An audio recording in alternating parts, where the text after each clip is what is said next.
Un niño de la mano de su padre. Héctor Abad Faciolince.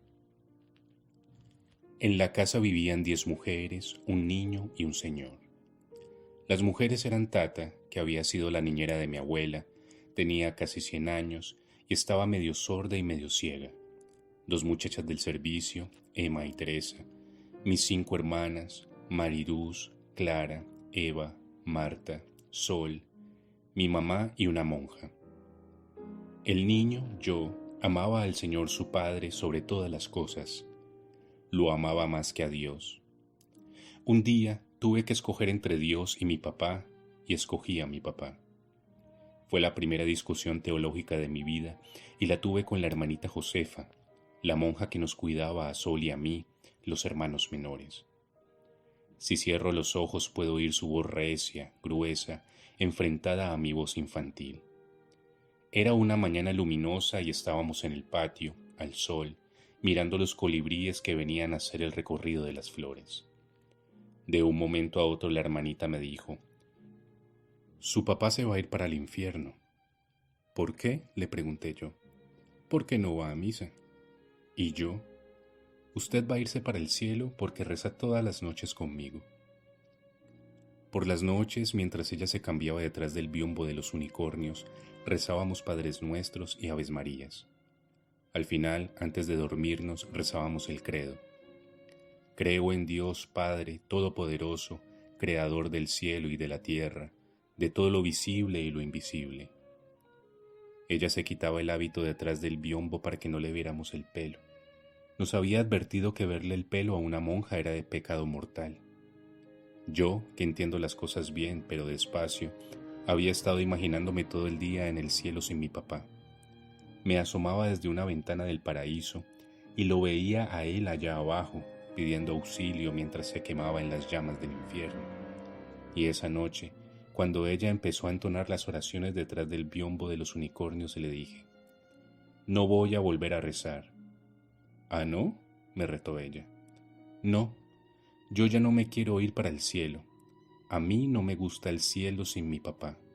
Prefiero irme para el infierno con él». La hermanita Josefa asomó la cabeza. Fue la única vez que la vimos sin velo, es decir, la única vez que cometimos el pecado de verle sus mechas sin encanto. Y gritó: «¡Chito!». Después se dio la bendición. Yo quería a mi papá con un amor que nunca volví a sentir hasta que nacieron mis hijos. Cuando los tuve a ellos lo reconocí, porque es un amor igual en intensidad, aunque distinto, y en cierto sentido opuesto. Yo sentía que a mí nada me podía pasar si estaba con mi papá, y siento que a mis hijos no les puede pasar nada si están conmigo. Es decir, yo sé que antes me haría matar sin dudarlo un instante por defender a mis hijos, y sé que mi papá se habría hecho matar sin dudarlo un instante por defenderme a mí.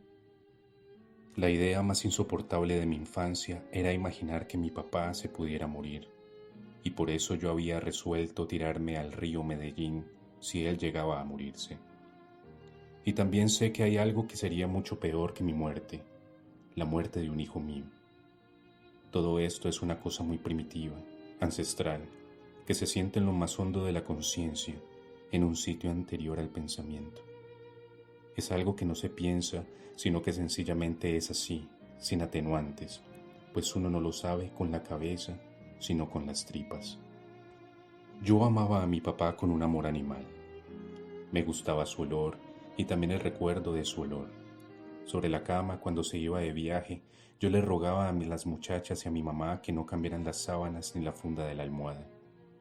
Me gustaba su voz, me gustaban sus manos, la pulcritud de su ropa y la meticulosa limpieza de su cuerpo. Cuando me daba miedo por la noche, me pasaba para su cama y siempre me abría un campo a su lado para que yo me acostara. Nunca dijo que no. Mi mamá protestaba, decía que me estaba malcriando, pero mi papá se corría hasta el borde del colchón y me dejaba quedar. Yo sentía por mi papá lo mismo que mis amigos decían que sentían por la mamá. Yo olía a mi papá, le ponía un brazo encima, me metía el dedo pulgar en la boca y me dormía profundo hasta que el ruido de los cascos de los caballos y las campanadas del carro de la leche anunciaban el amanecer.